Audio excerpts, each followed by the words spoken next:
Hey, welcome to the rest of the Whiskey Crusaders here. I know we're a little bit late, but such as life. That's the way things go. But we got Pete Barger here from the beautiful Southern Distilling. We talk about contract distilling today, which of course they're one of the largest ones you probably have never heard of, but now you're going to hear all about it, which I'm really excited. So, Pete, tell us a little about yourself and about what we're here to talk about today, and all these beautiful things you guys make. This is our second stream together. Yeah, absolutely. It's great to see you again. Yeah, and it hurts my heart a little bit. You're absolutely right. We're one of the biggest contract distillers you never heard of, and that's kind of the nature of the business. But no, Vienna and I, my wife and I, we started this company 12 years ago. Have been in kind of full force production for last 10 or 11. First year or two was a lot of construction and planning and all that good stuff.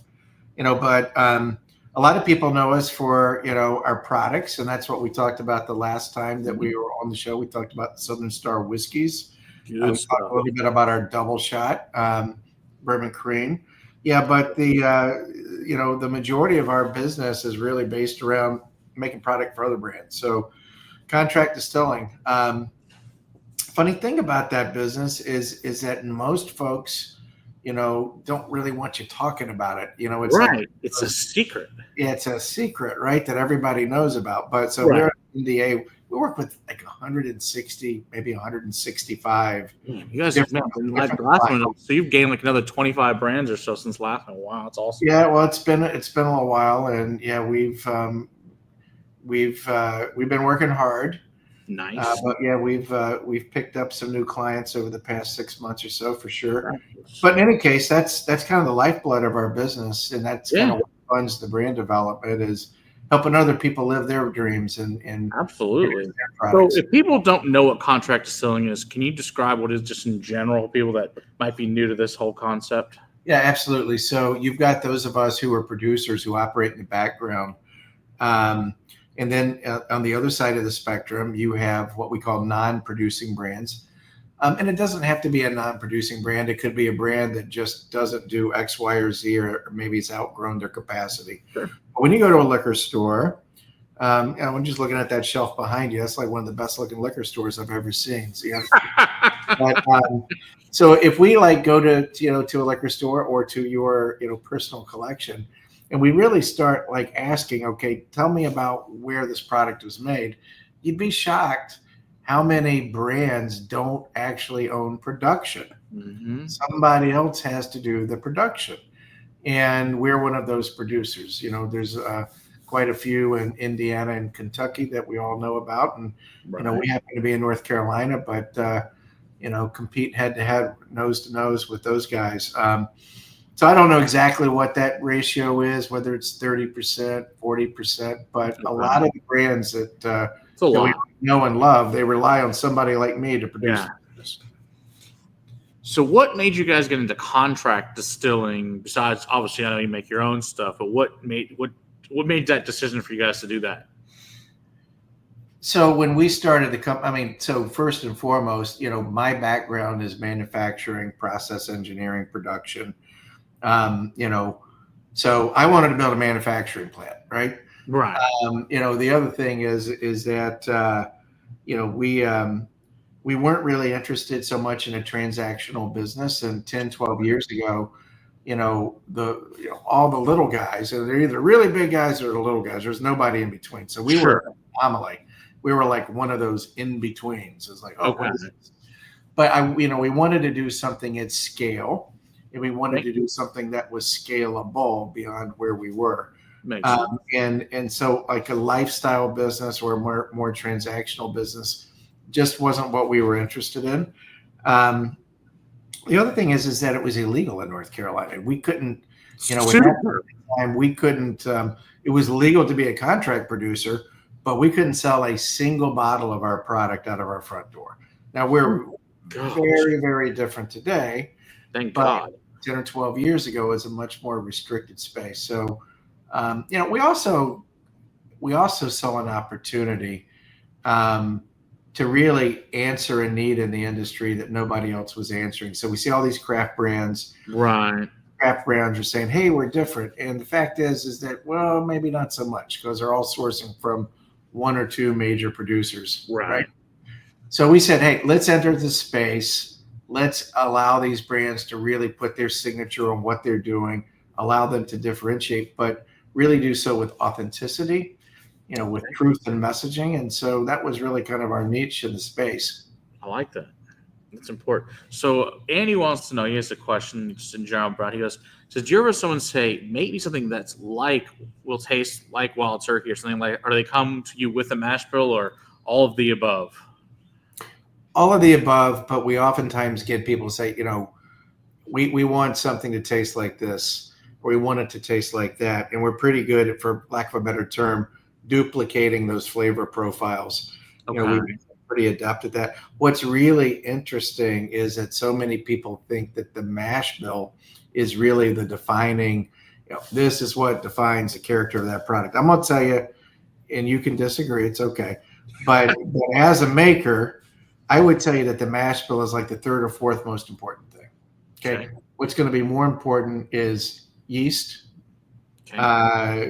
production methodology, how you produce what you're producing, and then cooperage and how it's being stored. And I would say that those three things are probably more important than the mash bill. Now, case in point. Here's case in point. All right. So this product, you've got some. I've got some. Drinking it right now. Okay, so this is kind of one of our cornerstone products. This is our Paragon wheated bourbon. Okay. 70, 16, 14. Okay. What else is 70, 16, 14? 70 corn, 16 wheat, 14% malt. Well, let's see. Maker's Mark, 70, 16, 14. What else? Old Weller, 70, 16, 14. So those are all different animals.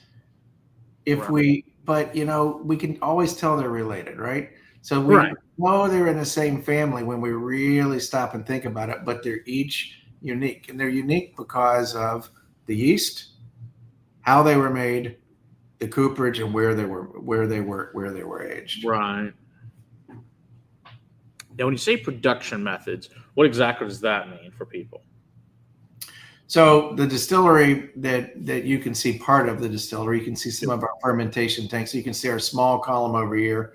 Our big column is up on the other side. Sorry, backwards. So that distillery, I designed and built it with the help of some other great engineers from Kentucky. So we brought a lot of that traditional, hey, this is how we do bourbon into our plant design. But, because I've got a background in automation, process engineering, I brought a lot of my own ideas that had worked in other industries. So we really lean into, we respect the tradition, but we lead into the science, the data analytics. So we use a lot of plant and process automation. We keep our lab busy 24/7. So we're taking samples. We're always asking the question, okay, how's it going? Right. Sure. Always inspect what you expect. And so we're doing that constantly. And that inspection informs the process on a regular and continuing basis. So not to go too deep into the nerdy engineering stuff, but you're more than welcome to. They love nerdy stuff. Yeah. Well, so our plant, we use a ton of automation. And, that automation is really kind of works on a feedback loop. So, we've got all of these, systems that are really kind of fly by wire. So it's not set and forget. They're constantly looking at temperature, pressure, flow rate. And we're always asking the question, are we where we're supposed to be? Not me, but the system. And then that system is coming in and it's changing real-time run dynamics to match the parameters that we said, hey, this is where we want to be. Why is that important? Well, because the environment changes day by day. Sure. 6 a.m., we have different environmental conditions that we have at 6 p.m. Different environmental conditions in December than January. And so if your system isn't constantly adapting to the changes environmentally, you're going to get a different product. Yeah. So the short story is, the system is constantly varying the run conditions so that we get a consistent output out the other side. Okay, interesting. So do you find you get a vast difference if you don't control those things? That it's a pretty a Oh big yeah. but it's just all over the place, and there's no control. If you're not controlling steam rate, condenser temperatures, flow to the condensers, what's happening in the fermentation, relative to monitoring and controlling temperature. Again, if we just set and forget, you'll get a result. Yeah. But the result is going to vary as a function of the environment that was changing all around it. Do you ever have like mistakenly things worked out great because for whatever reason didn't get set that day type deals? Well, yes and no. Okay. Not because it didn't get set right, but yes, we're constantly gathering the data on We'll see what happens, I guess, too. Yeah. And what's happening with what's happening coming out the bottom side in spent grains, looking at ethanol going out, looking at our samples. We'll do HPLC analysis, excuse me, constantly on these products. But we're going to get sometimes results that surprise us. Sure. Sometimes those results surprise us in a good way, and sometimes they surprise us in a bad way. Okay, yes. But that's why we take samples to the lab, is to measure, inspect what we expect. All right. Now, if we get a result that's outside our expected, we're going to go to our band, and we're going to look at the data set from the system, right? Okay. And that data is going to say, oh, here's an anomaly. And here's the why, right? Here's the why. Okay. If it's a good thing, we're going to do more of it. If it's a bad thing, we're going to do less of it. But you have to be able to identify what's happening in those processes throughout the process in order to go in and determine why did it happen. Second part is you got to be collecting the data from the system so that you can understand the why. So again, like I said, way nerdy. We don't have to go any deeper into the rabbit hole of process engineering, but that's what we do. And what we do is a little different by design. Sure. Now, when you're taking these, do you take those samples every single day at certain times a day, or just when stuff goes funky? How often are you taking the samples? We're taking samples.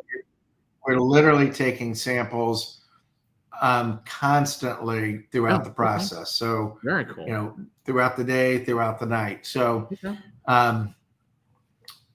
so each run starts with the grain that comes in. Okay, I'll just walk you through. Sure. So every day we're getting 2 or 3 truckloads of grain. Okay. Every truckload of grain, we're going to take a sample, and then we're going to run that sample to the lab. We're going to look at the carbohydrate, the protein, the moisture. Okay. From there, we're going to take it to the mill. We're going to take samples from the mill to make sure that we're milling to our specifications. And so we do that through what's called a mesh analysis. We're going to run it through different size screens, and then we're going to measure what the distribution of particle size was, because that has an impact on how it's going to run in the fermenters. From there, it's going to go into the cooker. We're going to take samples from the cooker. We're actually going to take samples as it goes into the mash cooler, as it comes out of the mash cooler, as it goes into the fermenter, and then we're going to take multiple samples throughout the next 2 or 3 days as it's fermenting. And then we're going to take a sample when it goes into the beer well. Okay. As it goes into the still, and when it comes out of the still. So I don't know exactly how many samples those were, but somewhere around 12 or 15. Interesting. That's cool. Every single fermenter is going to go through that process. Wow. Do you find a lot of differences depending on which fermenter you use, or are they pretty consistent? I assume they're all fairly close to each other. We want them to be consistent, but what we're really, and one of the reasons I'm taking so many samples at the mash cooler and then through the fermenter is, we want to be able to identify contamination at the source. That makes sense. So, we're looking at samples for different reasons along the way, right? So I'm looking at grain samples and mill samples because I know there's optimal, grain quality and condition that's going to lead to, yield results, right? I'm looking at samples in the cooker to make sure that, hey, I'm preparing carbohydrates to be converted. So I want to make sure my brix is where we want it to be and all that good stuff. Yeah. When we come out of the cooker, though, now we're introducing opportunity for contamination as soon as it goes into that mash cooler. Okay. So I'm looking at what's happening in that mash cooler, going into, coming out of, and going into the fermenter, because I want to be able to capture or identify contamination at the mash cooler level or at the individual fermenter level Okay. before it becomes a system-wide problem. Lactobacillus is everywhere all the time. Yeah, makes Right? total sense. A lot of facilities don't know they've got a problem until it becomes a system-wide problem. We're able to identify it at a valve level, at a That's impressive and Yeah. really good that you can do that. How often do you find that issues arise, and what generally causes them? I mean, so lactobacillus, I mean, that's one of the primary things that we're looking for, from a Okay. contamination standpoint, but it's naturally occurring. It's everywhere all the time, just like Okay. natural, yeast strains, our native yeast strains are going to be around. Sure. They just float in, yeah. So I'm not going to say it's uncommon to find lactobacillus. There's always going to be some. Mhm. It's that we want to control it where it is and make sure that it's below certain thresholds. Okay. That makes total sense. I'm waving at all my staff as they leave. They're like, "Why are you talking to yourself in your office?" And I'm like, "All right, bye. See ya." That's right. How many employees do you guys have there that are running this distillery each day, Well, approximately? I mean, altogether, I think we've got about 55 employees. Good, decent size amount, Production comprises maybe 2/3 of those employees. It's like a Okay. parade. I got all my accounting people leaving right now. So. Yeah, I know they're all paying. Since I'm also an accountant, I feel for them. Hey, but you know what? It's 6:00. I don't have 9 to 5 accountants, so they're doing good. There you go. That works. So Andy also wants to says, do you offer packaging support, like helping design label or bottles as well? So the straight answer to that is we don't do label design. We do a lot of Okay. co-packing, so we do a ton of bottling. Okay. So we can be a great resource to our clients because we have so many relationships with great label designers, Sure. Makes sense. great packaging vendors. So what we're going to do is we're going to connect our clients with those folks. So we kind of stay in our lane. We're really good at making whiskey, and we're good at bottling whiskey. Okay. When it comes to label design, I got a guy, but that's not right. There are people who are better at this, and that's their forte. That's right. Totally understand that. Makes sense. All right. So how now do you do a lot of extra bottling on top of the stuff that you're also distilling for people, or is it mostly what you're distilling that you're also bottling, or a combination thereof? So here's the crazy thing. When we started the company, we really didn't even know that there was going to be a demand for co-packing. Oh, okay. Then our clients are like, "Oh, we need you to bottle this." We're like, "Okay, we'll do that." And then what we recognized is that there was like even greater demand for products that we did not distill. Okay. So, we don't, we're not a vodka house, but my largest co-packing clients are vodkas. Interesting. Yeah. But I mean, it makes sense. I mean, you got giant column stills. I mean, we go vodka all day long if you want to. That's easy. We're again, when it comes to co-packing, we're agnostic about that. We love bottling our distillates. Sure. But we'll bottle distillates from wherever, as long as it's legal and healthy, we'll do it. Right. They're like, you have money? You want to give me money? Perfect. So I mean, again, just like a little inside baseball, a lot of our larger co-packing projects are projects where we're bringing the distillate, and whether it's barrels or tankers, and then doing the blending and some of the finishing, and then the bottling here. Okay, that's cool. We're in a really good place to do that. Okay. We're just north of Charlotte, North Carolina, so it's a super easy place to fly into if you're a client. Easy to get here. More importantly, though, we're at the intersection of 3 major interstates. So logistically, I mean, like right outside my window, literally, there's like 80,000 cars a day going by the front of this place. It's a lot of cars. Well, cars and trucks. It's So we're at the intersection of Interstate 77 and 40. And then Okay. we've got I-85 that's just about 15 miles down the road. Okay. Okay. Makes sense. You can travel anywhere at that point. Okay. That's cool. So, how much approximately is coming from other distilleries? Do you get a ton of that, or is it about half and half, or any idea what percentages of what you guys what comes in from other places to a bottle for? In terms of proof gallons, I think I'll keep that answer confidential. All Okay. right, that works. It's a lot either way. Yeah. I will tell you, it's a lot, but it's not enough. Sure. We just made a pretty significant investment in a new high speed rotary line. Okay. So this line, it's a thing of beauty.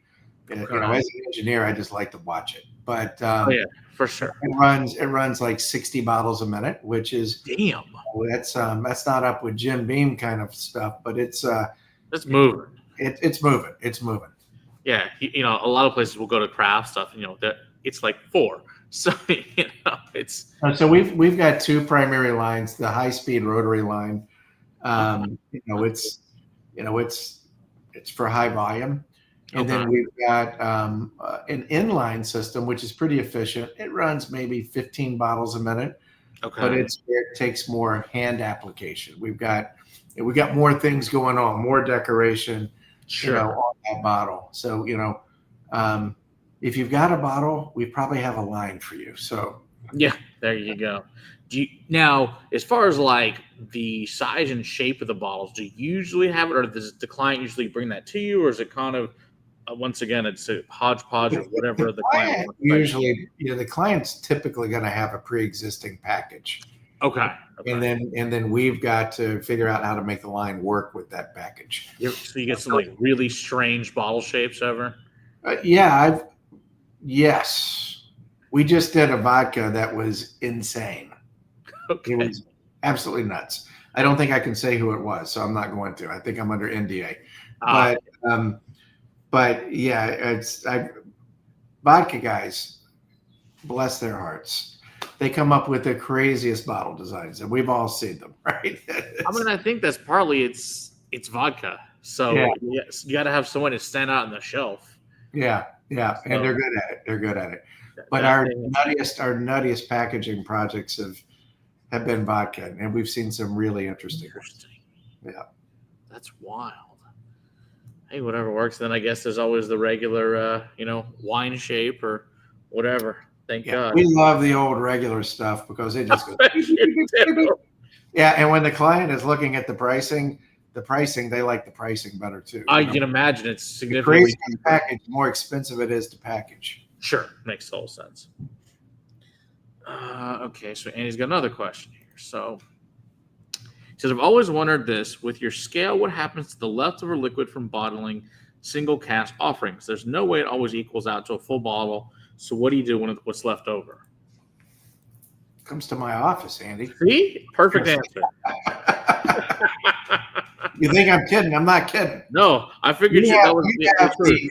you have the most interesting bar in the world. I have the most boring bar in the world. All I have in my bar are, hey, all these single barrels that need to be approved and these blends that we need you to do. So I Yeah. get a ton of lab samples. Oh, I know. And then I'm like getting the leftovers.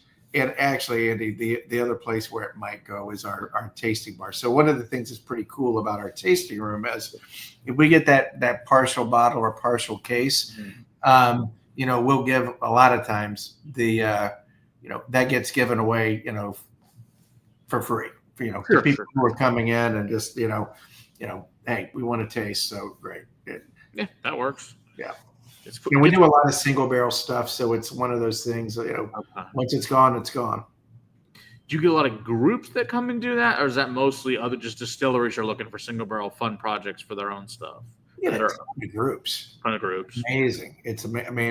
Whether it's, some of it is brand stuff, but a lot of it is clubs, bourbon clubs, and Okay. just various entities, Mhm. which we dig. We're happy to, Retailers love their own private single barrel stuff. Sure, because now they got their own product. Yeah, that makes Well, sense. and they get whether or not they come in to the facility, which is always the most fun way to do it, come in and Absolutely. do it on site. But, even if they're not able to do it on site, we'll send them a nice little, tasting kit, and then they get to do it. And a lot of times we'll do it just like you and I are talking right here. So it's not quite the same as being there, but it's still a lot of fun. Oh yeah, absolutely. So you usually like 5 or something like that when you send it out to people type deal, or 3 to 5. 3 to 5, depending on what they're looking for. Yeah. Do you ever get any like crazy mash bills somebody wants you to make you for a club and say, hey, we're great to be ready in like 6 years type deal? Never had that. Okay. Never had a club come in and say, we want you to do a crazy mash bill. I do have one client that he's just he's a lover of bourbon. All right. Okay. And we lay down something for him every year. Nice. And it's usually unique. And sometimes it's an heirloom grain, sometimes it's a crazy mash bill, but we'll lay down something for him, each year, and then we'll bottle it, in an LTO, a barrel run, at 5 years, 6 years down the road. Sure, that's cool. So, what's the wildest grains you've gotten a chance to work with, contract distilling wise? I don't really get into the crazy wild grains, so we haven't done crazy wild grains. We've done some crazy wild varietals. So we'll say. So I've done some nutty heirloom corns. All right.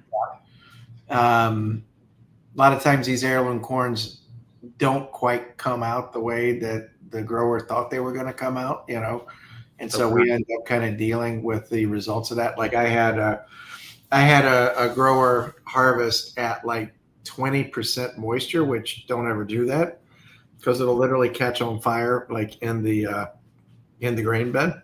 Great. Yeah, we all know what happens when something is fermenting, right? Right. Composting, it's exothermic. It's exothermic. It generates heat. It can spontaneously combust. I did have one of those one time, and we had to quickly get it out of the. Actually, we never took it out of the truck. We took the truck and made sure it was close to nothing, so that if it did catch on fire, it wasn't catching on fire and burning down our facility. But then we had to help facilitate getting it dried for him. So things like that. Other interesting. We do quite a bit of a brut seat rye, which is an old kind of heritage rye that grows particularly well in the Southeast. And we grow a lot of it here. I think one of the things that and your viewers probably remember, we grow a lot of our own grains. We've got like 5,000 acres of grain in production at any point in time. The rye that we grow is a brut seat, which is just a phenomenal rye that you just can't typically buy. But we grow it. And then interestingly, we do a lot of work with folks from other states that, would like to talk about their XYZ produced, wheat. And so we'll bring that wheat in and we'll use it and or their corn or whatever the case is. One of the brands that I get to talk about and brag about happens to be right behind me. This one, Ponfay. So it's Maximilian Merrill, Ponfay, Somerset, Pennsylvania. They're West Virginia rye. So, all right, cool. This is that beautiful Pennsylvania rye that they grow up there. When I ran that for Max, I think I brought in 10 or 12 truckloads. Nice. And so, they grew it up in Pennsylvania. Okay. And we brought it down here to North Carolina, distilled it and aged it. And it's a great product. It's a fantastic product. Very cool.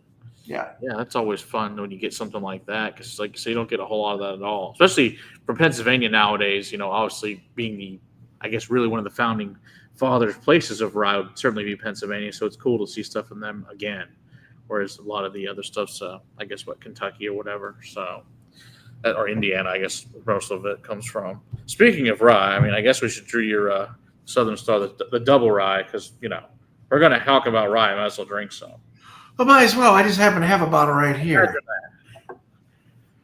It's I like this one a lot. It's like, we get it. It's like most bottles in here are not this level. They're quite a bit fuller. So I might have drank this one a wee bit at this point. I had to Yeah, put it away from myself. I'm like, I need to save yeah, it. I understand what you're saying. I Because I'm got going to drink the you have the same similar problem. yeah. So I'm like, I have to put this away now, or I'm not going to have left for class. I'm going to drink more. So is that? Do we call that angel share? I don't know. Yes, absolutely. It's the professor's share. Yeah, there you go. Yeah. So I'll tell you about this rye. This is double rye. We call it double rye because we use two distinct mash bills. Okay. We use a 95.5, which is obviously very heavily rye. Yeah. Everybody knows that 95.5 mash bill. It's a great MGP mash bill. They made it famous. They do a great job with it. And we also produce it.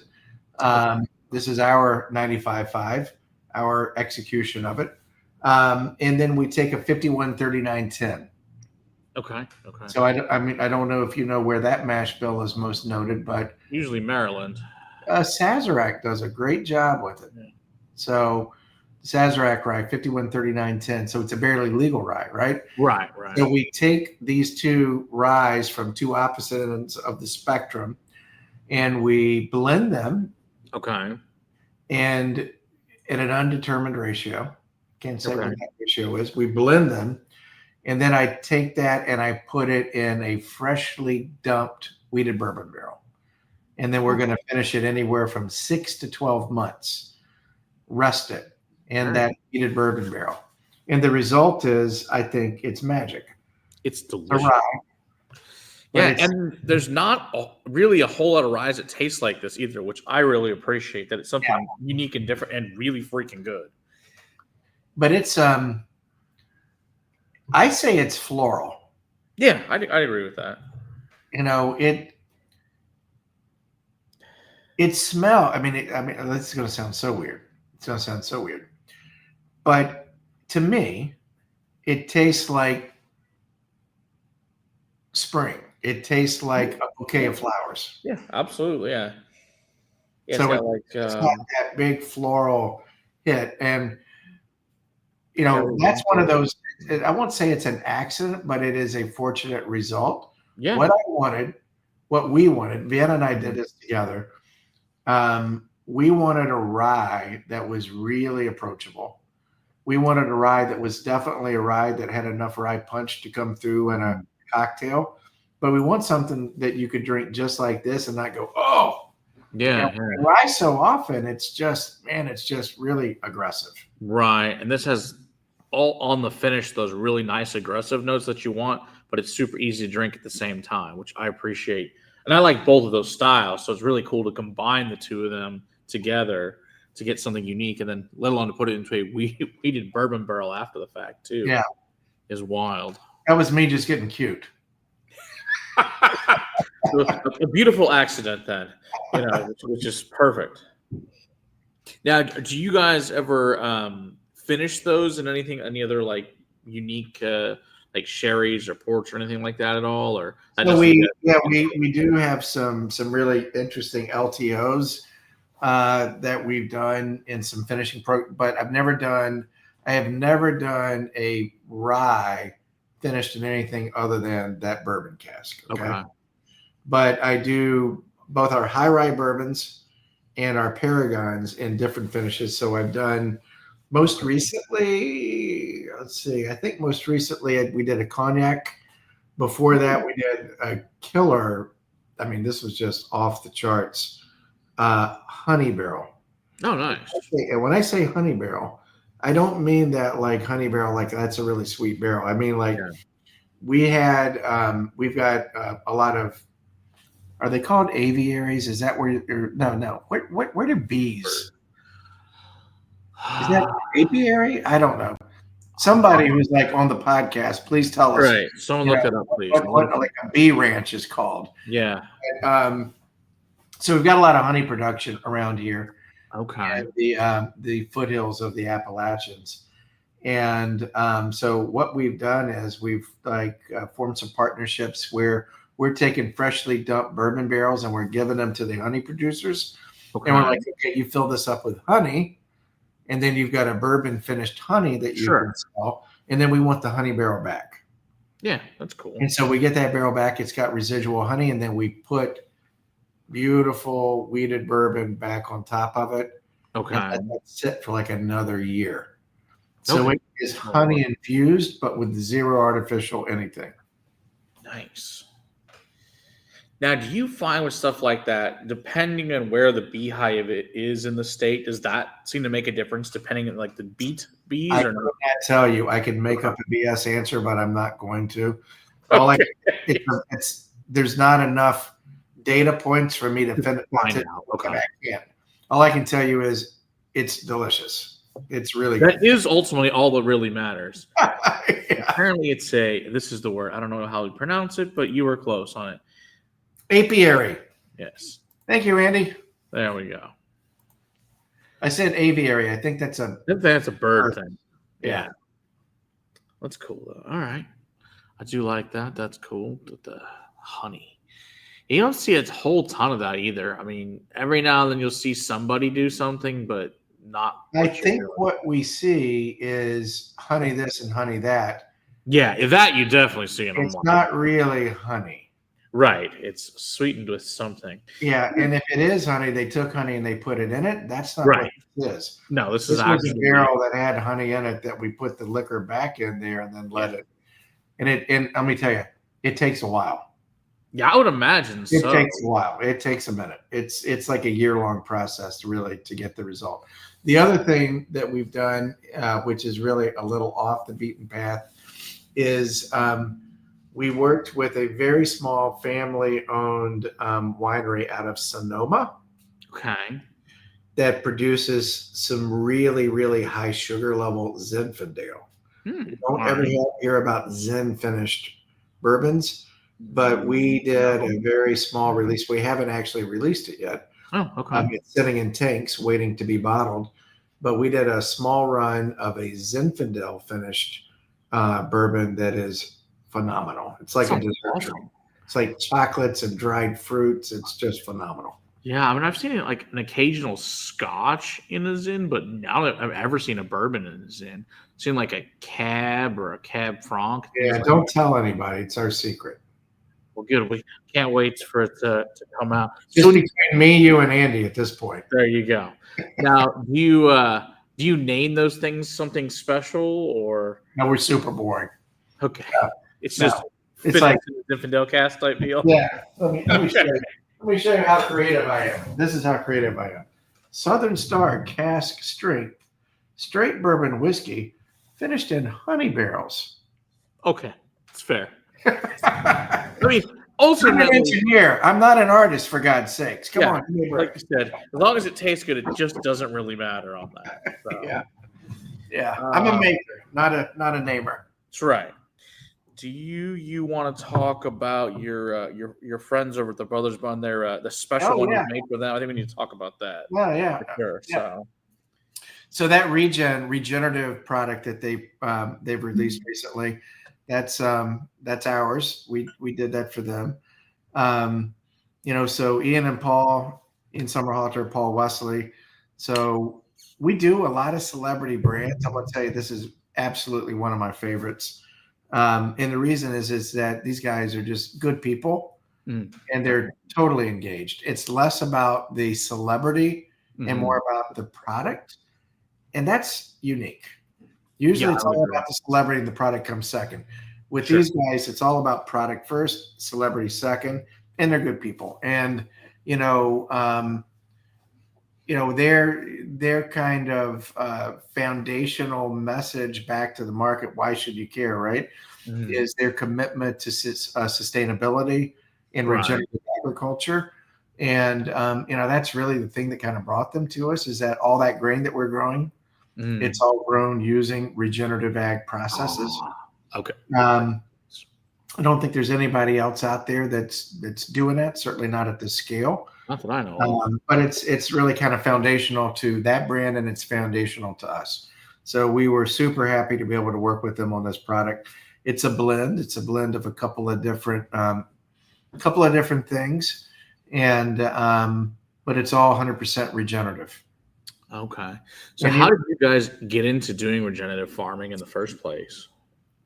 here's the brutal truth. We've always done regenerative. And Okay. so it's kind of a new term for an old way of doing things. So, Okay. when we stop and look about, kind of big ag, corporate ag, industrial ag, they're very efficient, but they kind of have to force the system into almost a state of imbalance in order to get there. So, Okay. corn, let's take corn, because I mean, corn, it's primary to bourbon. Sure. But corn is nitrogen intensive. And Mhm. so it requires a lot of nitrogen. And if you're going to grow, this nitrogen heavy crop year after year, you got to pump a lot of nitrogen back in the soil, right? Okay. And if you're not, you're depleting. And Sure. so what that means is a lot of petrochemical based fertilizers having to go in to, really kind of create this balance. Okay. Be there, right? The other thing is monocrop monoculture. It only takes one bad, disease or problem, and then you've got massive issues. Sure. So what we do is what we've kind of always done Okay. here in Central North Carolina, and that is we do crop rotation. Right, number one. So we're gonna grow corn here this year, but next year we're gonna grow soybeans or something else. Or wheat. Okay. We also utilize what's called overwintering crops. So we might put radishes or peas where that crop was in the summer, because that is going to fix the nitrogen naturally. So I'm not as reliant on the petrochemical fertilizers, right? Okay. The other thing that we're going to do is, instead of tilling that ground every year, which basically creates erosion problems, we're going to use what's called no-till drill. So we're not going to disturb that topsoil. We're going to run this. Basically, it's called a drill, but it's more like a blade that slices the soil. It drops the seed in right behind it, and then runs a foot over it behind it that kind of tamps it in. So what we're doing is, it's really all about maintaining the viability of the soil, the topsoil. Okay. So again, we're not going to overtax it. We're going to really pay attention to erosion and erosion control. What's really crazy about this is, I grew up on a farm. This is how we always did agriculture. It's really only in the last generation or two that we've gotten away from crop rotation, overwintering, because of the advent of technology. Technology is a wonderful thing, but it doesn't necessarily mean sustainable processes. Okay. Makes sense. Yes, that's a problem long term if it's not. If you ruin the soil, we're not going to grow anything else, which is a serious problem in the whiskey world. So yeah, that'd be for the best. Well, I mean, if you think about the Dust Bowl, why did the Dust Bowl occur? Well, it was due to soil erosion primarily. And so then if you look at, like, not to give you a history lesson, but the Civilian Conservation Corps, back during the Depression, one of the big things that the Civilian Conservation Corps was doing was they were implementing measures against soil erosion. So all around our farm and all around this part of North Carolina, where we've got these nice rolling hills, flat plains or rolling hills, we've got all of these things called terraces. Those terraces were built almost 100 years ago by the Civilian Conservation Corps to conserve the soil and resources. It's wild how many of those projects are still around. You see them all over the country when you travel at those projects. It's pretty cool. So I know we've got a big nature preserve here that's built the same way. We were at a couple of weeks ago. Randomly, we'd never been there, but my wife found on the internet. It's like, it's been here for over 100 years. It's like, oh, cool. So, but yeah, it's just one of those things. And then they came in, like you said, with the Conservation Corps, and did all sorts of wild stuff during that in the 30s. So it's like, oh, that's really cool. They built a lot of dams, and a lot of people would argue, okay, well, that wasn't necessarily the greatest thing in the world, but they served a purpose to control flooding, generate energy. Anyway, hey, let's get back to the whiskey. Enough about history, right? You don't want to bore Andy. It's all related. It's history and whiskey. It's the entire fabric of this country. Yeah. All right, let's see which one. You want to do the high rye bourbon next? We're talking on still rye type stuff. Well, we can, or do you want to hit the Hunting Creek? We can do that too. It's a rye. We'll do that. That works. Rye neighborhood. Do that because it's Yeah. This is your beautiful label you have here, which is really Thank you. cool. Thank you. You like this label? Do you know that this woman on the label is a montage of my two daughters? Oh, that's cool. Do you know that the dog on the label is my GSP Scout, German Short-Hair Pointer? Awesome. Scout, yeah. You do need to have a little bit of fun in this business when you like start developing brands. You should. I mean, it is only fair. Funny thing about this montage of my two daughters, when they first did it, my daughters at that point in time were 12 and 14. Okay. And so they did it looking like 12 and 14-year-olds. They're like, oh my God, we're going to get running. We're going to we got to put 10 years on her to make her look legal. So right. Yeah. In theory, that's what they would look like in 10 years. We'll see. So this is I think a super interesting product. It's one of our heritage brands. So this product was produced here in Statesville, North Carolina. Believe it or not, you guys will be amazed by this. Statesville, North Carolina was a major producer of whiskeys up until 1903.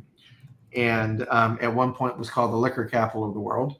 We had 450 plus federally permitted distilleries, federally legal distilleries that operated within a 50-mile radius of Statesville that were shipping all that product into 6 big rectifiers. So those rectifiers were redistilling, packaging, and the thing that really drove all this was transportation. So I've got all these interstates here because before I had all those interstates, we had rail systems. And the rail is really was the key to that industry.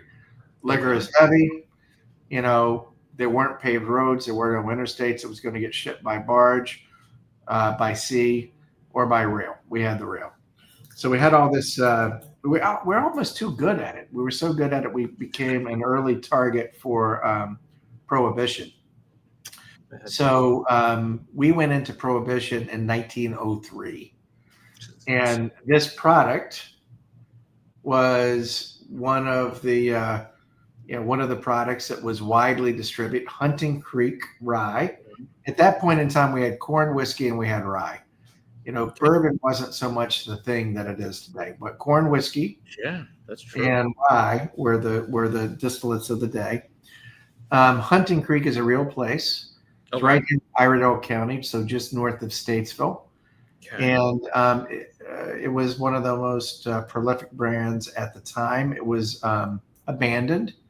We collected it, re-released it exactly 120 years after it was put into prohibition. It is a 51-39-10, 51% rye, 39% corn, 10% malted barley. It's also a bottled and bond product. It's also delicious. This is great. This has now had some time to air and stuff. Oh, that's really good. Wow. The aromatics off that's wild. That's that low of a rye, too. That's beautiful. Now, is this the only thing in that line you guys have, or do you have other things in this line as well? We have other IP, I guess, other brands that we own. Okay. That also were abandoned, way back in the day. Sure. We will release, but we haven't released it. This is our first release of a heritage brand. Oh, okay. Very cool. So this is like the North Carolina version of Kentucky Owl. Cool. That's very cool. And like I said, it's a really cool label. So the other thing that's kind of neat about that is that all that typography, the iconography, that's all original to the original label. Oh, that's cool. The illustration is what we redid. The original illustration is it's not beautiful. So it's not beautiful. Yeah. Trying to be positive. The original label is like, that doesn't really make me want to drink your product, you know? Well, a lot of labels were not great, 120 years ago. Yeah. Their whole goal was, it'll get you drunk. So, Yeah. So I will tell you, I mean, so for folks who are curious, the original label had this really haggard looking horse, this just dead looking mare with a dead stag draped across the back of it. My gosh. With a haggard looking guy and a haggard looking dog standing beside it. I was like, everybody looks like they're just like not having a great day here. Yeah, that does not make me want to drink that. A little more, romantic, right? So yeah, that sounds awful. Why would you? That's an awful label. Yeah, I'll send you a photo. You can post. Yeah, I just tell you that's crazy.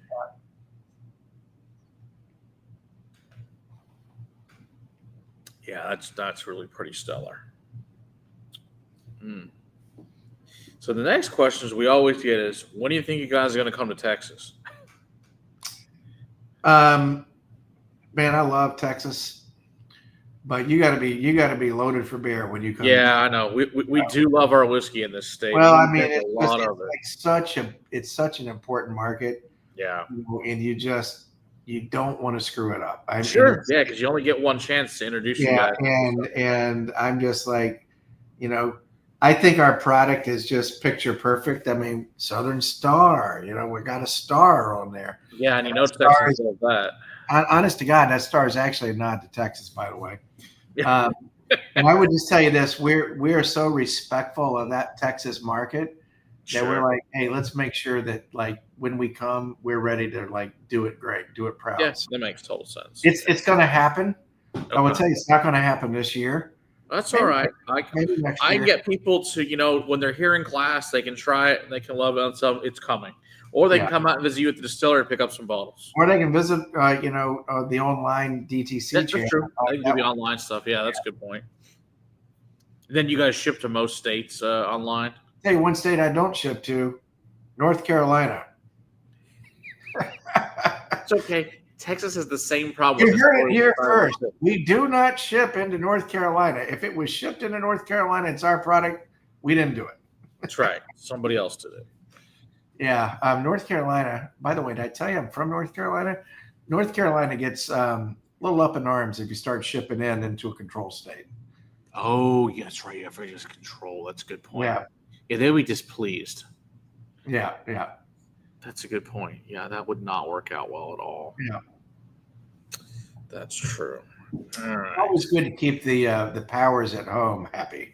That would seem like a good choice. I think that the people will be very happy about that. All right. Guess we do the high rye bourbon. High rye, love it. So the high rye is our first bourbon ever released. Okay. It's a 60-36-4, another MGP mash bill. Okay. And when we started the company, of course, we didn't have any aged bourbon. Sure. So we sourced from MGP, and we were proud to be very honest about that. Okay. And then this product, up until about maybe 3 years ago, was an MGP product. Oh, okay. It's now 100% North Carolina product. But it's a great mash bill. We love that 60-36-4 mash bill. Obviously our execution is going to be different than anybody else's. Sure. I like mine better, but I am incredibly biased. That only seems fair. You did make it. So now when you take a mash bill, like you said, and it's one they use, the one you guys make, is there a huge difference you find, or only a minuscule difference when you're going from that? I would say there's a big difference. Big difference, okay. So we do a lot of mash bills that other people have done. Okay. We work with a lot of clients, but the majority of our clients started their brand with somebody else, and then they transitioned to us for various reasons. Sure. So, we'll do a lot of mash bills that somebody else has done. It's just like I was talking about with the wheat, the 70-16-14. Our product is delicious, but then so is Makers and Old Weller, but they're delicious in different ways. Sure. I would tell you the same thing is true of our that 60-36. I would tell you that the difference is pretty striking Okay. between our high rise and some of the other people who make the same mash bill. It is wild that like the whole terroir thing too. What a difference that makes. Well, even though, like you said, it's exactly the same. I mean, Rob Arnold wrote that book, The Terroir of Whiskey, right? Yeah. And somewhere behind me on my bookshelf, I've got it. But anybody who argues against that is not paying attention. Terroir is incredibly important. It's important in how that grain performs and how it tastes. Okay. It's important in how it's working in that fermenter and the wild yeast that's playing on that fermenter, right? Sure. It's also important, really important, in the aging conditions, where you're aging and how you're aging. So think about Texas bourbon. I can pick out a Texas bourbon every time. Sure. You can taste it right off the bat. Yeah, absolutely. You're going to have those tannins in that oak because of the environmental conditions of where it was aged. Terroir is hugely important. Absolutely. But it goes beyond just, okay, how did the soil play on the grain? It's how did the soil play on the grain? How did the wild yeast play on the fermentation? How did the aging conditions play on that barrel for 5, 6, 7, 8 years? Right. That's a good point too. Yeah, which they're all variables. Yeah. So how many different yeasts do you guys end up going through? Do clients bring you yeast sometimes, or you use your own, or all the clients that will occasionally specify yeast, but I've got a few varieties that I just might go to. Yeah. Like I've got one variety that any of my wheated bourbon, it's always going to be that yeast. So I'd say there's maybe 3 or 4 that we're, and out of that 3 or 4, there's probably going to be 2 that are just okay. But I mean, we have clients that say, "Oh, we want to use this. Oh, we want to use that," and so we'll do it. Yeah. Now, do you ever get a client that comes and insists on using, XYZ, and it's going to be bad, but you still have to make it? Does that happen? No. Or you just tell them not happening? No. If I know it's a bad idea, I'm not going to do it. I mean, honestly, look, our whole business is built on saying yes to clients. Right. But I'm not going to say yes to a mistake. Yeah, and that makes total sense. I am not going to do something for a client, even if they're paying me full boat, yeah, that I know is going to lead to a bad result. Because it's not just going to reflect on them, it's going to reflect on us. Sure. So I have said no. Okay, that's fair, because I'm sure you've had some strange ideas, I'm sure. I have said no, but the caveat is no, but. Okay. Let's talk through this and let's talk about how we can do what you want, but not have a mistake that we both regret. That makes sense. We've said no, but we've been able to negotiate, on almost all counts, a solution that works. Does that make sense? That makes total sense.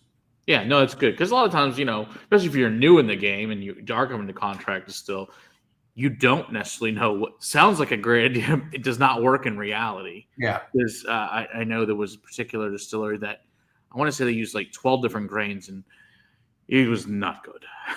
It's like that. Yeah, I will not fall into that trap, but I can tell you that whole concept of multi-grain cook and fermentation, not a great idea. No, it was. If you want to do a multi-grain product, which can be really unique, incredibly deep and nuanced, the better way to accomplish that is through blending protocols, not through distillation protocols. Makes sense. Now, with Condorcet, do you ever do anything like the Canadians do, where you'll do like a barrel that's just corn, just rye, just wheat, and then blend them? Do you ever do anything like that ever, or is it always going to be a mash bill? No, I usually do a mash bill, but I love to blend different mash bills together. Okay. Yeah. Very cool. So, I mean, I would tell you that like anything that you see from us that's, well, with one exception, I've got one client that, we do a multi-grain for him throughout the distillation process. But anything else that you see from us that's a multi-grain came through a blending. Okay. Makes sense. So do you have a particular favorite mash bill that you really enjoy making, or is it not that big of a difference? I would tell you that my favorite is 70, 16, 14. Okay, what makes it your favorite? I love the result. I love that product. That's always been my favorite mash bill. But it's going to sound weird, but when it's fermenting, it is so unique. When you're fermenting 70, 16, 14, what's happening in that fermenter, the activity, the life cycle that it goes through, and it goes through a life cycle. Infancy, adolescence, middle age, old age, and into the beer well. It's so unique. I mean, all the way through what I call moray patterns that it makes in the fermenter, through the almost volcanic activity that it generates, its life crisis. I love 70, 16, 14 because it's like just such a unique being when it's in its fermentation stages. And of course, once it's all said and done, it's a damn good product 6-7 years later when it comes out. Yeah, that works. All right. So I know we talked prior to the show. Do you want to talk about your little experiment here? Oh, that's not an experiment, man. That's a mainstay. Or mainstay now, I guess. It's mainstay, American single malt. It was an experiment 10 years ago when we designed our facility. But I would tell you that American single malt is my new favorite thing. All right. So, but I knew, again, 12 years ago, that American single malt was going to be a thing, right? Yeah. And so it is not easy to distill malt. So if you can, let me get my technical nerdy engineering hat on for a moment. So just about any bourbon mash bill is going to be roughly 56 pounds per bushel. Okay. It's not truly 56 pounds per bushel, but that's what the industry is going to call it, right? Okay. Corn is 56 pounds per bushel. And that's the predominant grain. Malt is more like 34 pounds per bushel. So just operationally, if you stop and think about, okay, the process and the equipment required to do something that's typically 56 versus 34, it's just different. Malt also has husk, right? So anybody that's looked at the grain, because that malting process, it germinates.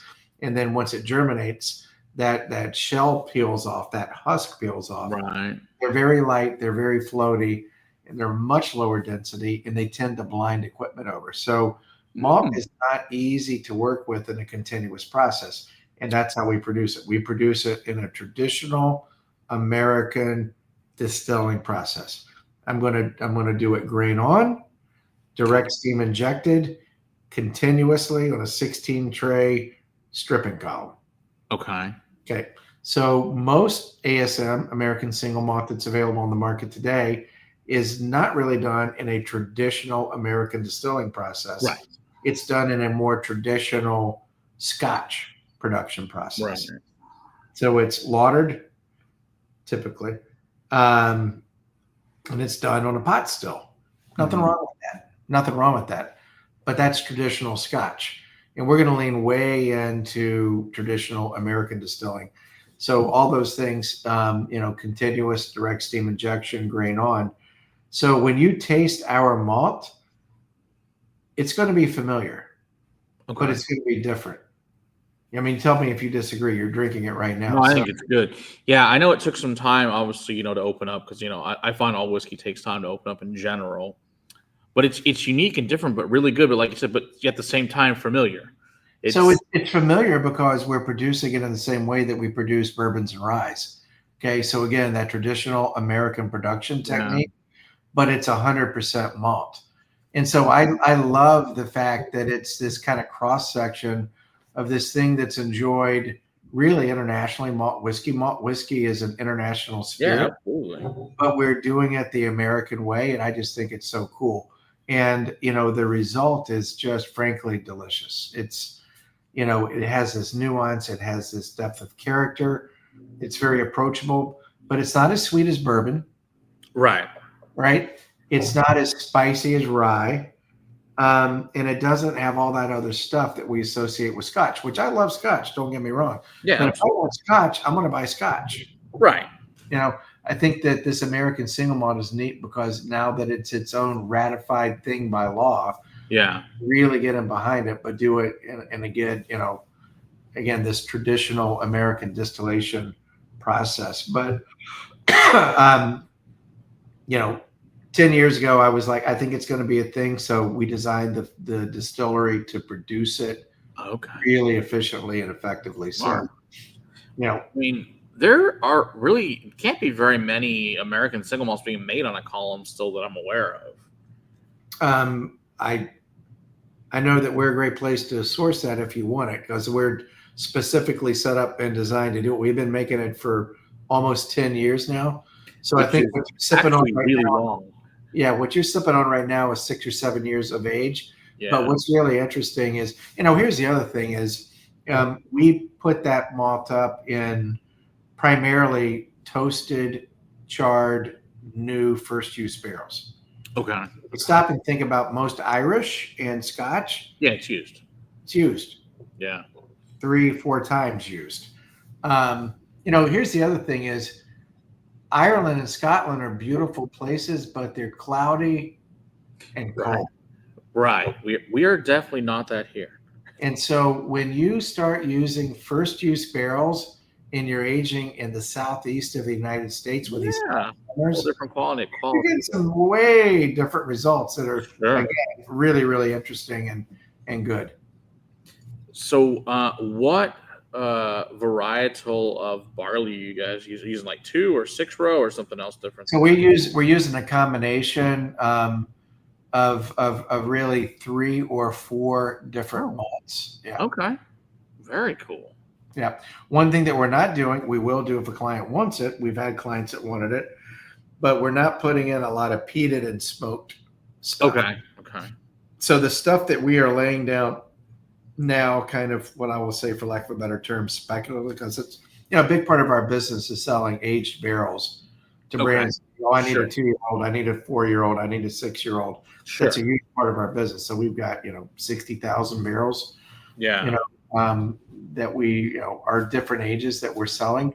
And the malt is part of what we're laying down. But it's all a variety of different malts. Now, I assume you do some pretty cool blends with these as well when you put the single malts together. Yeah. Now, one thing I will tell you that the other thing that we've done is we've, while that blending base, there's no smoke and there's no peat, we will lay down and have laid down what we call a character spirit. Okay. And that character spirit will have some of that peat and will have some of that smoky flavor that a client could use to augment the blending base. Right. Blending, what you're drinking right now is just malt. Right. Nothing else in it. That's just barley. Okay. So, when you're tasting peat, historically you're tasting peat because the kilns, the malt kilns, were fired with peat. Today, everybody uses natural gas, right? Right. So if you want that smoke, you have to introduce the smoke. Right. It's not artificial, but it's introduced. Yeah. It's a purposeful choice. That's right. So speaking of that, do you have people coming to you from other distilleries and they want to combine this with a pot still? Has anybody ever asked anything like that just to see what it would do type deal? I certainly have. Okay. Did it turn out pretty well or we'll find out? Yeah, it's turned out really well. All right, cool. So we did a project just like that for a brand that's been out there for a while. And the base product was run on the column. Okay. And then that spirit malt, which in this particular case was a blend of cherry smoke and peat smoke, was run on our pot still. So we ran the character malt, on the pot still. Okay. And then the base blending spirit was run on the column. And then we blend those two together. Interesting. That's cool. That's one of those that I am under NDA, I can't talk about, but I figured that, but do your research, you can probably figure it out. So that sounds cool, though. No, that's cool. That's very nice. I like that. Yeah, it's unique that it's different, but really good. I always find that there are obviously some major distilleries out there that I have tried some of their single malts that I was very impressed with, but then there's a lot of this craft ones I think that are excellent that I've tried. And it's interesting, and I've found that the larger distilleries so far don't seem to be able to make anything I want to drink at all as far as their. I without calling out names, I can offer some logical reasoning why that might be. Okay. Yeah, because those larger distilleries were probably, I'm guessing, designed to produce bourbon. Oh, there's no doubt. That's what they do. Right. Our distillery was designed to produce a wide variety of products.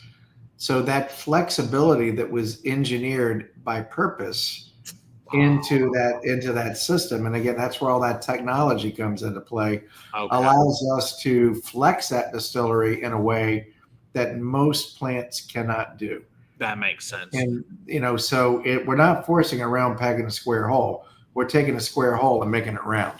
Sure. Okay. That explains a lot, because I'm like, how do you have all this money and it's just not good? And then you get stuff like it wasn't designed to do it. And that makes total sense. It's like, hey, you know what? A Mack dump truck does a great job of hauling dirt, but don't enter it in a Formula One race. Right. And that makes complete sense. Okay. There we go. Okay, so Andy's got a couple more questions. Let's see. So Andy wants to know who are some distillers you think are doing good stuff from a distillation or science perspective? I think that there's probably quite a few that are leaning more into, I would tell you that, hey, look, if we go back and roll the history back, Seagram's. Yeah, so Seagram's doesn't really exist today. Right. But back in the day, if you think about who is really doing a great job of developing, the science behind the craft, that was Seagram's.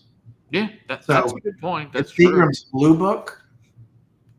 We live by that. Now, we don't necessarily use all of that, but we do live by those teachings because they did such a great job of research and development that we just don't see today as much.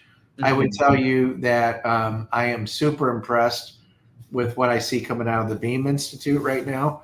And so that's not just any one distillery. That's a it's a collection of all of us in the community, that are going to this Beam Institute, and it's all about the making and the science and the craft, how those come together. How do we innovate? How do we do things better? And so what's really interesting about bourbon, it's such a traditional space, which, we love on the one hand, right. But on the other hand, when I ask, okay, well, why? Because that's how you do it. That's not really a good answer. Yeah. I know that's why you do it, but why?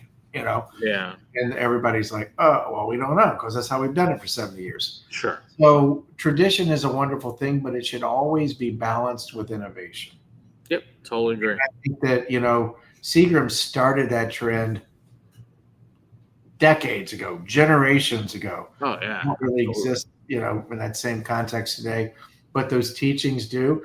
And I love what the Beam Institute is doing right now and kind of continuing but it's what's really neat about the Beam Institute is not just continuing innovation, but it's bringing a whole lot of producers like us into the room and saying, okay, how can we elevate American whiskey? That's good. That's a good thing. How do we elevate American whiskey so that it's not just loved in America, it's loved internationally? Yeah, absolutely. There's no doubt. Yeah, Andy says Jack's the only big brand that he likes that's made American single malt at that level. And I'd probably tend to agree with him. That's probably the one I do like.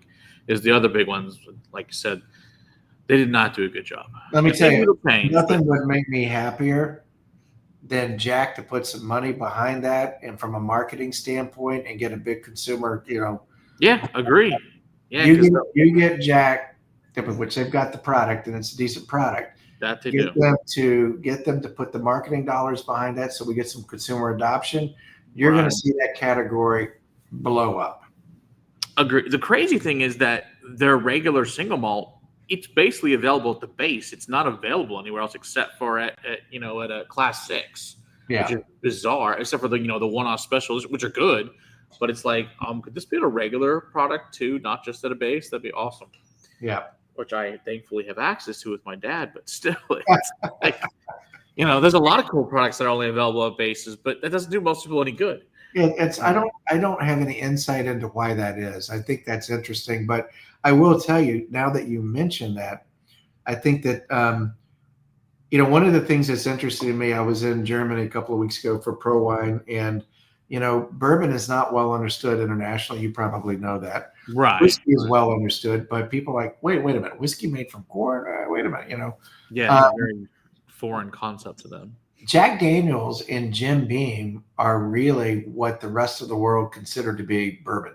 Right. Even though Jack Daniels would say we're Tennessee whiskey, the rest of the world says, oh, it's bourbon, right? Yeah. Why is that? I would say, first of all, they're heritage brands. They've Yeah. been around forever. They, especially after World War II, that's what came to Europe. And Japan. That's the reason. That's the reason. It came to Europe and Japan because of the bases. Yep, and that's it. Because of the bases. And that's now what the rest of the world equates American whiskey to. And those are great products. Right. But it would be like saying, hey, Scotch is Dewar's. Well, no, Scotch is Dewar's and blah, blah, blah, blah, blah, blah, blah. Right. Yeah, exactly. And so I think that, the real challenge and opportunity that we have in American whiskey is to educate the rest of the world about just how broad that palette of American whiskey really is. Now, when you think about it, America probably has the most broad range of spirits of any country. Because most, Scotch focuses on one particular type of product, whereas we focus on everything. Oh yeah, we like to make it all. Yeah, which is good. And there's a lot of really great big brands and really fantastic smaller brands, and so it's great to do things like yours that are, I guess, because are you the biggest distillery in North Carolina at this point, or is there somebody bigger? Yeah, I would say we're probably the biggest outside Tennessee and Kentucky in the South. Yeah, that's what I figured. Okay, so you've got big guys like you, and hopefully we'll get more and more products obviously out there, and someday they'll let us tell you who they are. So now a lot of them that are doing like the contract. Do a lot of them ever want to start with their own distillers, or most of them, this is just what they're going to do? They're always going to have you make the product, and it's just a non-producing distillery that's just uses you guys to make really great products. I would say, so Ponfay has a distillery, and we were their producer early on, just like MGP was our producer early on for our products on our branded side. And then we have other brands like I would say Brothers Bond, and they understand where their lane is, and they're happy to stay in their lane and partner with great producers, to support the product. But I don't think that they have any. I don't think their sights are set on building a distillery. Yeah, I can't imagine. At the end of the day, why the ultimate evolution of anybody in the Bev Alc space is really a successful brand. Yeah, that is true. Hell, you take like Wild Turkey, that they didn't have a distillery for a very long time, which is shocking. People don't realize that. It's like, they just source stuff.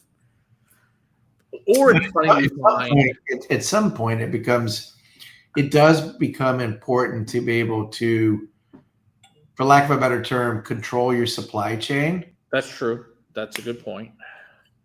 Well, it's funny because there are certain brands, of course, out there that source really great products, but then they started making their own in-house products, and it's like, this is not the same. And we never thought it would be the same, but it's not the same quality that we were used to.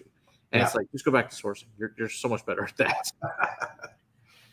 And so it's sometimes disappointing to see that from a brand. It's like, okay, now if your product gets better, fantastic. That's awesome that you brought it in-house or changed to a different contract distiller or whatever. But it's also a shame when it's not that case. Right. So what else should people know about contract distilling? I guess that's the other question. If anybody else have any other questions for Pete, let us know too.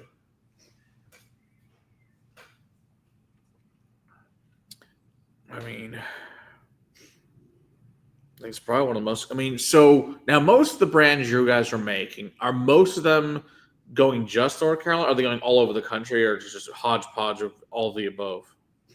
We've got product shipping all over the world. Even Well, better.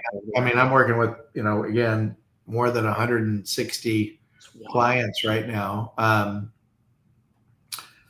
So we're making bourbon for Scotch producers. We're making bourbon for tequila producers. That's interesting. Yeah. I mean, they can't make bourbon in Scotland, and they can't make bourbon in Mexico. So yeah, So will they then? I assume it's still going to be bourbon that they'll market here, or I guess, or do they just bring it back home as their bourbon? That's a brand that's available in those countries. both. Okay, interesting. Yeah. So we work with a French company that we produce bourbon for that never sees it stateside, never comes stateside. Interesting. And that's the things you're like. Now, now when you get stuff like that, is it developed to like the French palate, that what they're looking for over there to bourbon, or it's just like they want to have a bourbon, but obviously it has to be made in America, so they just take it to have in the French market type deal? More the latter than the former. Okay, interesting. Very interesting. So, how many countries are coming to you approximately at this point to do different wild things? Gosh, man, again, I was in Germany at Provine, and it was 3 or 4 days, and God knows how many meetings. I met with people out of Spain, Portugal, Germany, France, Poland, the Netherlands, Mexico, Korea, India. A lot of interest from India, Australia, New Zealand, Canada.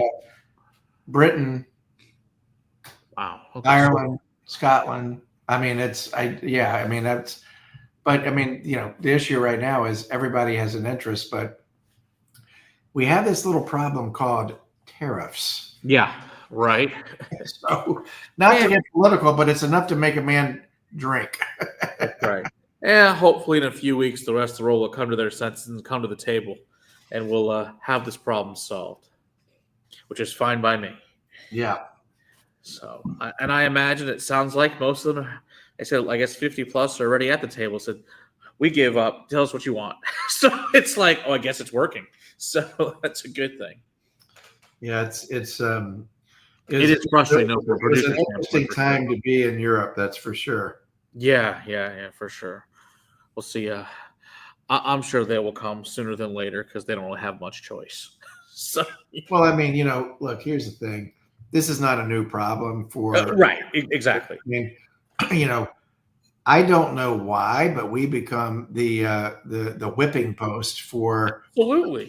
I guess because we're sexy and steel isn't, right? So, yeah, more or less. I think that's so we're going to put a tariff on steel, and they say, okay, fine, we're going to put a tariff on whiskey. How about bourbon? How's that? Yeah, exactly, which sucks. What's really interesting about that is I had the great honor this year of sitting as vice chair on the Craft Advisory Council at DISCUS. So DISCUS is very cool. Distilled Spirits Council of the United States. So that is our national voice behind distilled spirits at the production level. And so we had our big annual conference in DC, and that was fantastic. And just the opportunity to sit at the table with all these industry giants was great. But the thing that came out of that was really striking to me is that when you stop and think about it, of all of the products that should really be laissez-faire, hands-off, free trade, spirits should be it, right? Agreed. You can make steel anywhere. Yeah. You make aluminum anywhere. We can import and we can export because it's aluminum. It's steel. Sure. Where can you make bourbon? Only in the U.S. Where can you make Scotch? Only in Scotland. How about Canadian whiskey? Only in Canada. Here's a tough one. Tequila? Only in certain, I guess, what do they call them? I don't know if they're states, whatever territory to Mexico. Yeah. So my point being is that the whole idea of of a tariff is to increase domestic competition or viability. Right. Right. I don't have a problem with Scotch produced bourbon coming into the United States, just as they don't have a problem with American produced tequila going into Mexico. So one of the things that we've worked really hard to do is educate our federal representatives that, hey, these are products that are tied back to the country of origin. Right. We are really not competitors. Right. We're really you're not. I'm not, we're just not. Yeah. So don't pick on the steel guys and the car guys. Leave us, Scotch, Canadian, you're making vastly different products steel guys alone. that have really and truly it's a totally different type of whiskey that have nothing to do with each other. Well, I mean, it's beyond the fact that it's protected by the country of origin. Right, exactly. It is what it is, and you can't produce it elsewhere. And that's really unique in this industry. The only other industry that works like that is obviously the wine industry, right? Sure. So you can only make champagne and champagne. Right. Yeah, that's true. Bordeaux and Bordeaux. Right. Yeah, that's a good point. Same with like cognac and Armagnac and things like that. And of course, then there's always port, which is made in Portugal and Texas because of our 1845 agreement with them when we were a country that we can make port.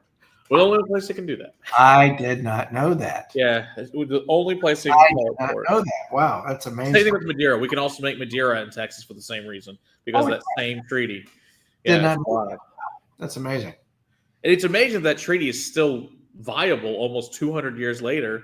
Yep, we still abide by it. And Texas port and Madeira is fantastic that I've had. So it's obviously there's way more history over there, but it's really cool that we can get it here and be good because we had some other Texas whiskeys that ended up being finished in those particular products were fabulous. Yeah, which was fun. Andy says, didn't EU not do a tariff on bourbon this time because they were afraid of impact on Irish? It's certainly possible. I don't know though. It's a really complicated answer that I'm not even going to try to answer because it changes by the day. And so there are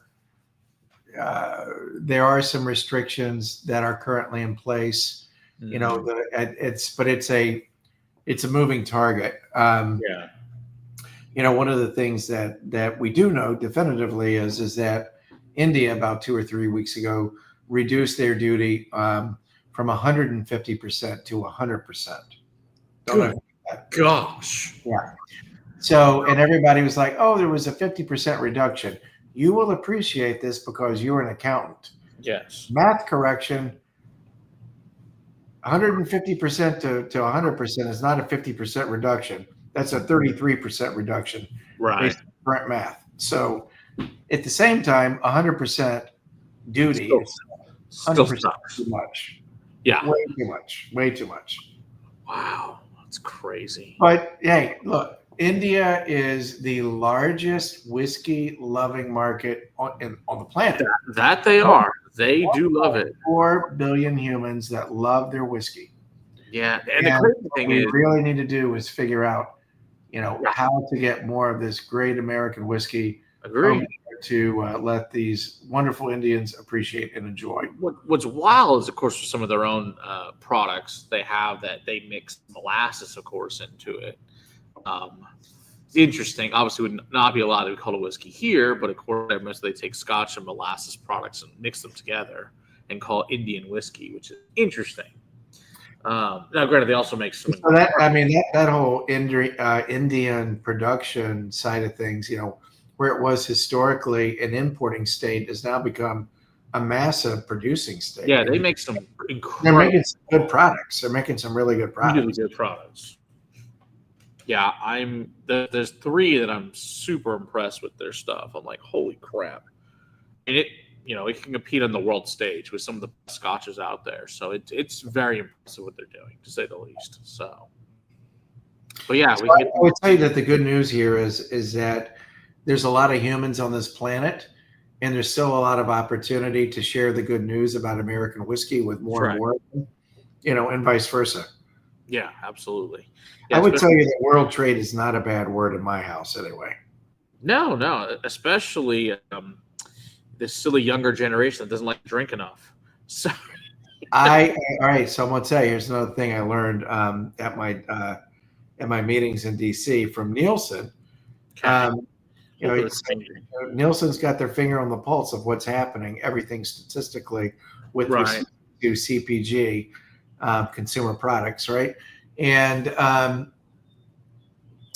what Nielsen told us, which I believe 100%, is that it's not that Gen Z isn't drinking. It's Okay. not that they won't drink. It's that they had this little problem called COVID that prevented them from learning how to socialize in the world as we know it.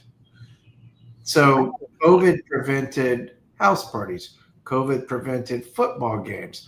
COVID prevented sorority bars and restaurants. All that True. stuff went away for 2 years. So you've got this entire subset of a generation that never grew up the way that we grew up and never really got socialized into the culture. And so their viewpoint is it's happening, it's delayed. That's a valid point. Yeah. Makes sense. Yeah. Or we're here in Texas, we just didn't give a shit about it, so we're meeting anyway. So Yeah. we're like, yeah. You guys in Florida. Yeah, we're like, yeah, we don't give a shit. We're gonna drink. We figured alcohol kills everything. We'll be fine. So which seemed to work just fine. So But So yeah, COVID was the worst thing, and the best thing and the worst thing that yeah, ever happened to spirits, right? And alcohol in created general. a weird dynamic. With lots of time on their hands and disposable income, consumption goes up like 25, 30%. And then everybody's going around wondering right now, what happened? Well, people went back to work. Yeah, they have this thing called a We're job. back to normal, and normal isn't really bad. It just feels bad when you're in that. Yeah, you can't cycle. base your case sales when people were sitting at home with nothing better to do all day to what, like you said, normal back to work, back to, pre-2019 levels of drinking is about the same, which is fine. It is. We're right on that same trend line statistically, and So we even show the growth that we're on that same curve. Which is like 5 to 6% growth per annum. It's pretty good business. Yeah, that's not bad. But it's also been nice. Feels so good today. Yeah, and it's also nice to be able to start to find products that when I started growing up drinking, it was no big deal to find that are now also starting to be available on a regular basis, which I really appreciate that. Yeah. Which is nice considering they were never allocated then, and nor would anyone drink it because nor did they care. Right. Now, I cared because I've been into this stuff for my whole life, but other people are like, you used to get it for that? I'm like, yeah, nobody gave a shit. I could buy it by a case discount. So it's just funny. I've got stories. We can talk about them offline. Absolutely. All right. I know it's probably, because it's 7:15 there, so I'm sure you probably like to go home to your family and wife and all that good stuff. So what is her birthday? You should probably go home for her. It is her birthday then. Happy birthday, Vienna. Yes. Well, thank you very much, Pete. Appreciate it. This has been awesome. Hopefully, everybody learned a bunch about contract distilling today. And I hope so. I got to ask you before we part, though. Okay. The last we met, we talked. Do you remember what we talked about? What was the final thing that we talked? We talked about our bourbon coffee cream. Yes, we had the cream, and I did eat it with the Frosted Flakes. It was actually shockingly good in a sick, messed up way. I never, ever, ever heard that come out except for in the one-to-one text messages that you sent me. Yeah. But Frosted Flakes with double shot poured over it. Shockingly good. Not just for breakfast. Yes, not just for breakfast. It's the new breakfast champions. Makes you feel good. Appreciate it, Pete. And Absolutely. we'll say goodbye to the audience. We'll chat here offline. Cheers, everybody. See you guys next week. Cheers.